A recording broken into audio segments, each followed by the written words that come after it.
Bem, gente, voltando aqui com a Academia do Auditor, trazendo um material muito interessante para vocês.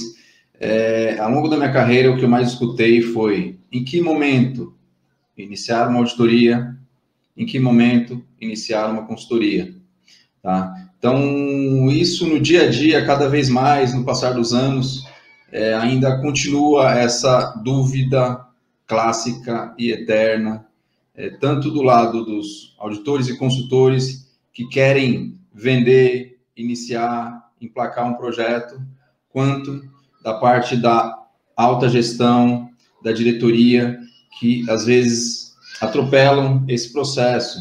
Isso não é bom. No final do dia, para a empresa, para a cultura organizacional, clima e os profissionais. Então, eu juntando isso, né, eu compilei alguns materiais que eu tenho e que eu tenho aplicado no dia a dia e trago aqui hoje para vocês, né? Basicamente é uma mescla de auditoria, consultoria, né, conceitos, definições e por aí vai, né? Então, qual que é a ideia hoje, né? Eu vou passando os temas para vocês, né? E aí nós vamos conversando. Eu vou passando para vocês sobre esses materiais, né?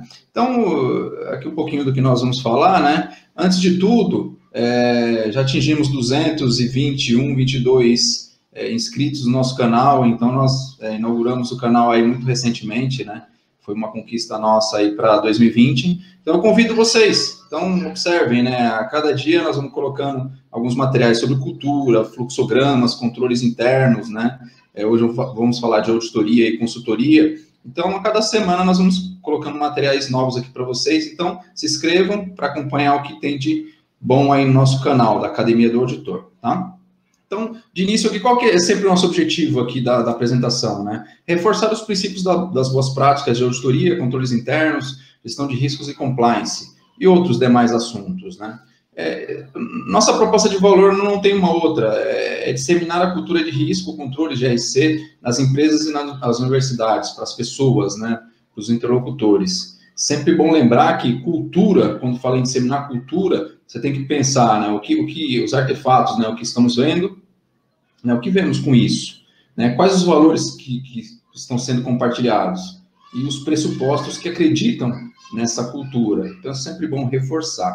Aqui, os órgãos reguladores no Brasil com relação à consultoria e auditoria, né? Então, temos o CFC, a CVM, o CRC, né, o IBRACON, o próprio COSO, o IBGC, o IAA, né, os estudos auditores, a SEC, que para quem faz trabalhos de SOX, né, o Banco Central, o ISO e demais órgãos aí que são órgãos que regulam a nossa profissão, tá? E aí na tela aqui, já de entrada, pessoal,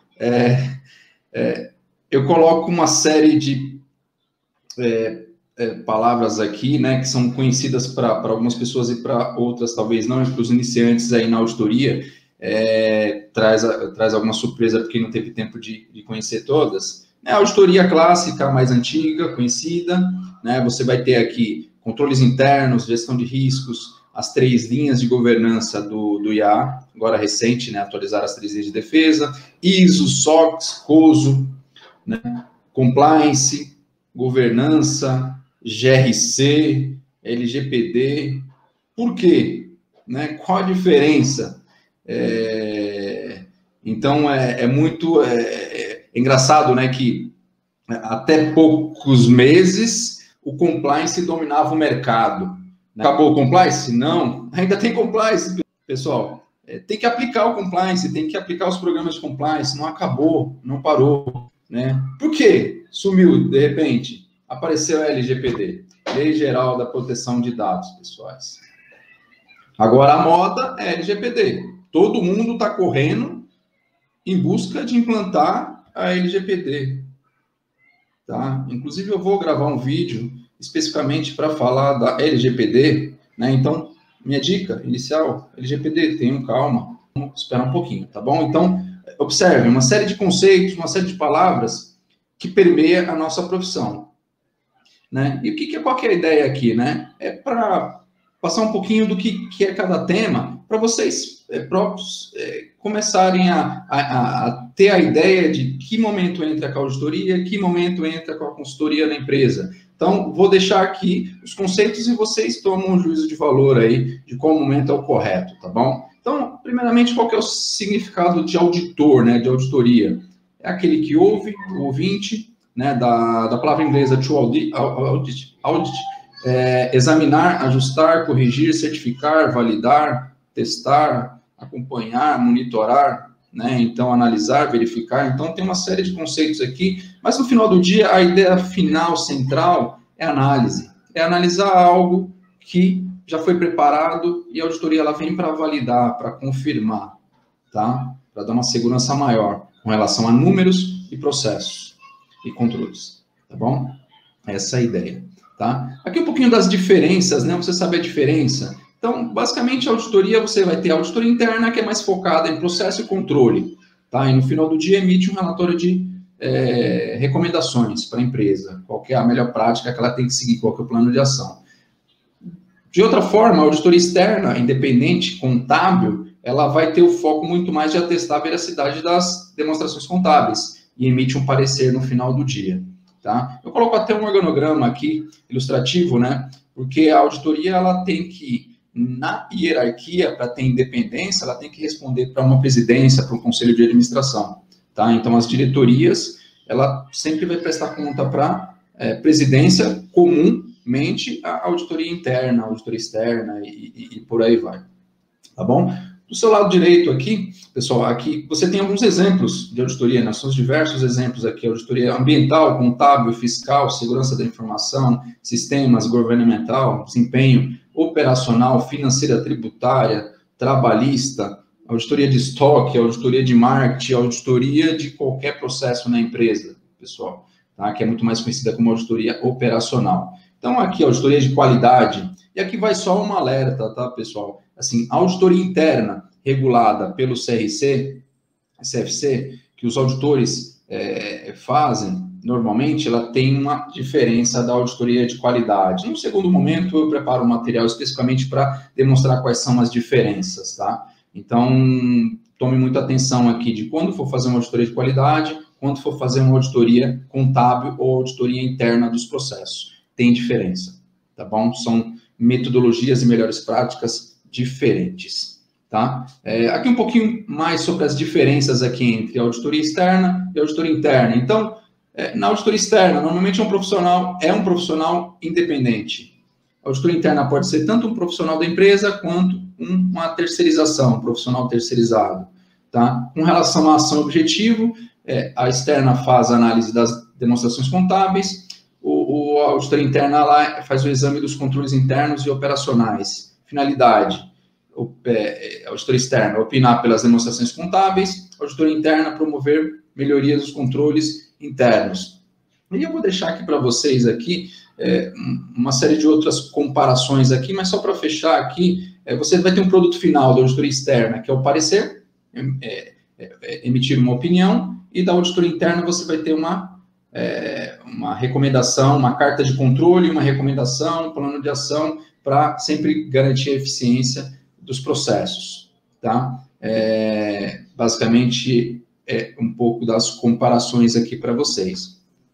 Aqui nós vamos entrar um pouco nas características, né? Então, nesse desenho aqui das 3 linhas, agora de 2020, que o IA publicou, né, muito recentemente, ele diz o seguinte, né? A auditoria interna, ela continua com uma avaliação independente, né? Ela mantém a independência dela com relação às áreas, só que na visão aqui do IA, a auditoria interna, além dela ter essa independência, ela reforça a questão de prestar uma assessoria para as demais áreas, inclusive suporte para controles internos, com a ideia de alinhamento, comunicação, coordenação e colaboração. A visão que o IA tem é que a auditoria interna tem que colaborar mais para ajudar as demais áreas na prestação de contas, na implementação dos controles. tá? E aí você vai ter os prestadores externos aqui de avaliação, que você vai entrar aqui com uma auditoria externa e os stakeholders aqui, tá? Então, uma visão geral é isso, né? Para quê? Porque essa é muito clássico, né? As 3 linhas de defesa aqui, ela diz o seguinte, né? Aquela visão que tinha de a auditoria chegou, a casa caiu, né? Que os profissionais da empresa sempre têm essa visão de que o auditor ele chega para identificar um problema e não propor uma oportunidade de melhoria, uma recomendação. Esse desenho novo aqui do EA, ele diz muito bem que a auditoria ela está ou ela vem para agregar valor, ela vem para ajudar na melhoria dos processos. Então, essa visão de auditoria chegou, a casa caiu, é uma visão antiga. Tá? A auditoria moderna ela já não participa desse conceito mais. Tá? Aqui, um pouquinho do detalhamento das 3 linhas, né? E se você pega aqui a terceira linha da auditoria interna, ela mantém a questão da prestação de contas, né, para o corpo administrativo, tem a independência, tem o reporte, só que ela reforça a questão de melhoria contínua, né, de participar mais da implementação dos controles, dar apoio, suporte. Então, ela tem que estar muito mais próxima de controles internos e da área. Tá?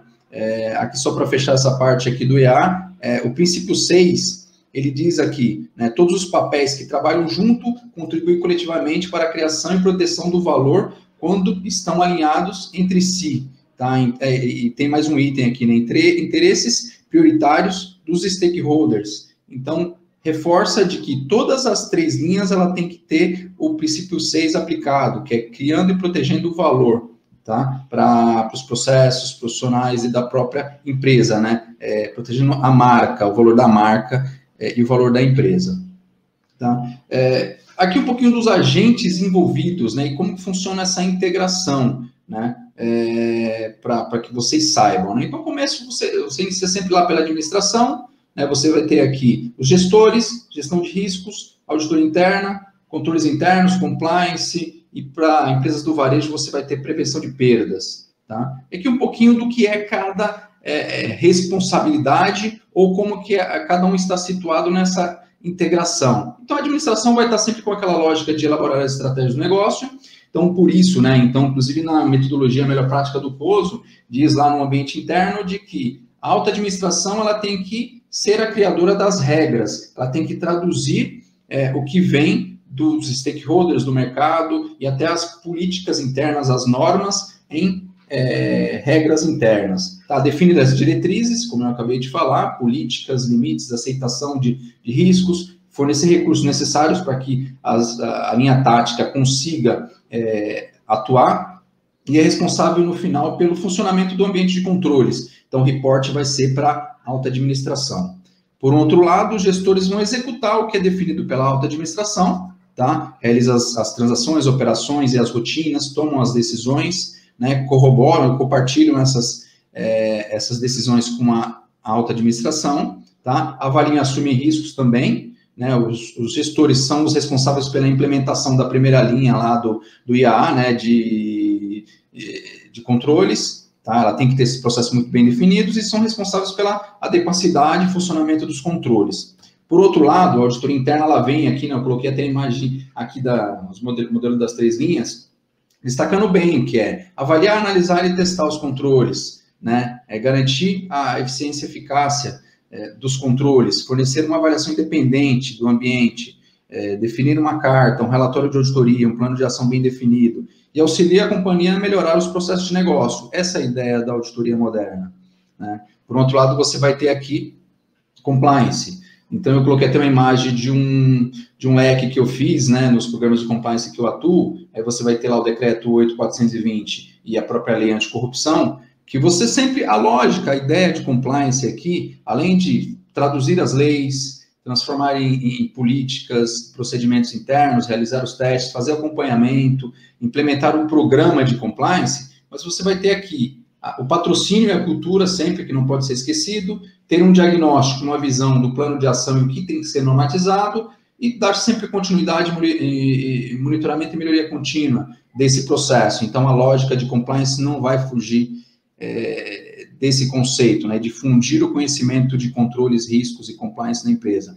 Por outro lado, você tem gestão de riscos aqui, você tem uma foto aqui, né, uma imagem do COSO RM, e foi atualizado pelo 2017, com os 20 princípios lá, que a ideia central é avaliar a identificação dos riscos inerentes e propor depois, quando o inerente não for coberto por uma ação, o risco residual, tá? E trabalhar sempre com a ideia de quantificar e dar qualidade, que é a probabilidade de impacto, definir uma política de mensuração, né? Acompanhar de forma independente, avaliar o grau de exposição que assegura os limites estabelecidos pela própria metodologia e comunicar os resultados para a alta administração. E para fechar aqui, né, controles internos vêm para quê? Para ajudar o gestor no mapeamento dos processos, identificação dos controles, acompanhar os planos de ação que são emanados lá, são realizados pela auditoria interna, fazer o walkthrough, né, a validação dos controles e os próprios testes, formalizar as matrizes, né, e para empresas que são mais maduras, têm um nível de maturidade aceitável, você já entra numa lógica de realizar o Control Self Assessment, que é disponibilizar as matrizes para os gestores, né, para que eles mesmo façam essa autoavaliação, né, então sempre na lógica aqui, como controles internos, para os profissionais que não conhecem, o COSO lá de 92, né, que foi a primeira versão, e aí em 2013 teve uma atualização do próprio COSO, com a definição dos 5 componentes e 17 princípios e 89 itens a serem avaliados, tá? Então, só para empresas que têm um nível de maturidade bem aceitável, que é aplicado o CSA, tá? Então, ali nós fechamos um pouco de que é cada palavra, né, cada nomenclatura e como ela se situa na empresa, para que vocês saibam, e a dica de ouro aqui, né, pessoal, assim, ao longo da minha experiência, você vê muito isso, né? Quando nós chegamos com uma lógica, né, com um comunicado de que a auditoria chegou na empresa, acontece muito isso, né? Então, essa imagem, ela reflete um pouquinho do que nós participamos no dia a dia, né? Então, vamos lá, né? Parece que temos aqui uma não conformidade, né? Uma afirmação, né? Mas a lógica é, vamos transformá-la em uma oportunidade de melhoria. Essa tem que ser a ideia, não tem que ser caça às bruxas, né? Tem que acabar com isso de uma forma, de uma vez por todas, né? Então, aqui, ó, dicas para que um auditado e o auditor se comportam como damas e cavalheiros. E aí, se vocês quiserem saber na íntegra, né, eu até retirei desse site aqui, né, foodsafetybrasil.org aqui, tem lá o compilado todo, lá é muito bacana esse material. Inclusive, eu tenho um vídeo já gravado sobre 8 dicas para demonstrar muito bem essa relação e como o auditor e o auditado tem que se comportar quando tem esse trabalho, né? Porque as duas figuras vão ter que se conviver no dia a dia, né? Sempre vai ter a figura do gestor e vai ter a figura do auditor, de controles internos, da consultoria. Então, é exatamente isso que tem que ser feito, né? Essa análise, né? Aqui, como sempre, né, com relação à cultura aqui, indicação de livros, então são livros muito bons, eu indico, né, do Marcelo Cavalcante, do José Maffei, do Silvio Crepaldi, do Hamilton Lopes, do William Atier, eterno William Atier, todos materiais muito importantes. Todo profissional que está iniciando, é importante que conheçam alguns desses livros para entender o conceito e conceitos básicos para a formação de auditores, tá? A dica final vejam esse vídeo, reveja esse vídeo, veja que momento você tem que propor uma auditoria para a empresa, propor consultoria para uma empresa, se você é um consultor ou um empresário. Se você é um empresário, avalie em que momento a sua empresa está, o nível de maturidade, e avalie se você quer entrar com uma auditoria ou quer entrar com uma consultoria, tá? A minha dica final se você identificar que a sua empresa não tem um nível de maturidade aceitável, inicie sempre com um trabalho de consultoria para criar e estabelecer a cultura de riscos e controles, e aí no segundo momento você vem com compliance, você vem com auditoria, você vem com gestão de riscos, porque você já tem a cultura estabelecida e não vai causar um problema maior de cultura e clima na sua própria empresa, tá? Então, a ideia era essa, tá? Então, sempre eu chamo, né, para que vocês acessem o nosso canal, se inscrevam no nosso canal, porque todo vídeo que for lançado vai chegar para vocês. É um material bem prático, com dicas da minha experiência, do meu dia a dia, tá?